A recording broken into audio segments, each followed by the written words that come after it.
what's up world? It's your boy Philochko here, and today we're going to have another really cool lesson on some casual English. Today we're going to learn the difference between must, have to, and gotta. What is the difference between must, have to, and gotta? Do you know? Well, you gotta find out. But you must know this already if you're really good at English, or you just have to learn.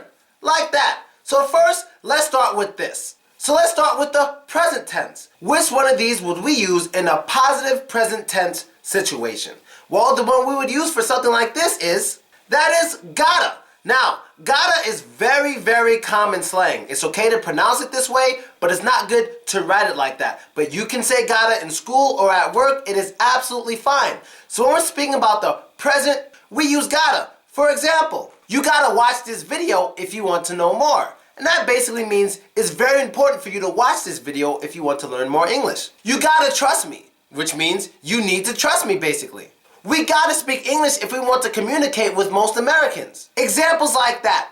All of those work. Now let's go to the negative present tense. Would we use gotta for the negative present tense? Well, actually, no. It doesn't work that way. We wouldn't say things like, we not gotta go, or we ain't gotta go. If we were to say something like, we ain't gotta go, that's too slang. It's actually not even slang anymore. If you say something like that, it becomes ebonics. And we know what ebonics is. Yo, what up, my nigga? What's good? I'm gonna pop off if you keep swinging in my face, you feel me? No, that is ebonics, and we're not learning that. We're just learning slang. So when we want to speak about the negative present tense, we use have to. Example sentences. We don't have to go.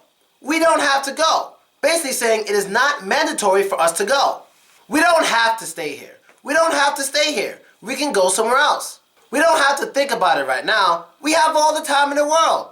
You don't have to learn Mongolian because not many people even speak Mongolian. All of those examples work. For the negative present tense, it's best to use have to. But can you use have to also in a positive present tense? Yes. But in that case, we usually use gotta. We gotta, you gotta, they gotta, like that. Common slang. So let's get to the next thing. So now let's talk about the past and the future. Positive and negative. First, positive future. Which one we would use? We would use have to. Example sentence. We'll have to go. We'll have to go. That's positive future, meaning in the future it is needed for us to go. We'll have to go. Let's look at negative future. We won't have to go. We won't have to go. If everyone else has to go tomorrow, it doesn't matter for us because we won't have to go. That's how we say it for the negative future. Now how about the positive past? This would be, we had to go. We had to go because we had no choice. We had to leave before it was too late. We had to go. We didn't have to go. We didn't have to go at all. So we just stayed home instead. We didn't have to go. This is how it works with negative and positive future and past. We don't use gotta for these because if we use gotta, it would sound too slang and it becomes ebonics, and you don't want to speak ebonics unless you live in a ghetto or something like that. You understand? So that's how these work. Now to the next and last and possibly the most important thing. The word must. Now listen to me. The word must is very similar to have to, but the most important thing you need to know about the word must is that it's very formal. It is extremely formal. Me and my friends don't use must.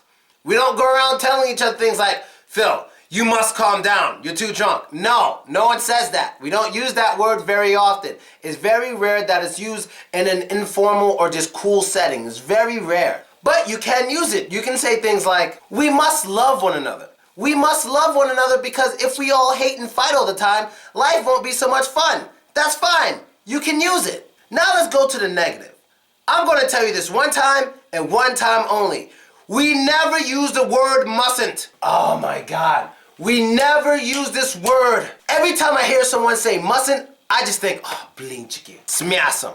Don't use mustn't unless you're in school. But if you're not in school, if you use mustn't, you will just sound like you're some Renaissance person from way back in the days. We mustn't fight one another.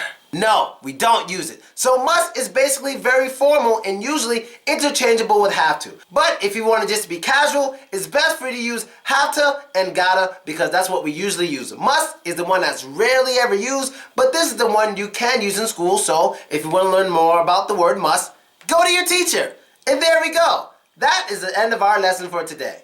And that is the end of the episode for today. I hope you liked it. I hope you enjoyed it. And I hope you learned new stuff. Be sure to add me, vk.com/Philochko. That's me. And subscribe to my YouTube page to see all of my videos.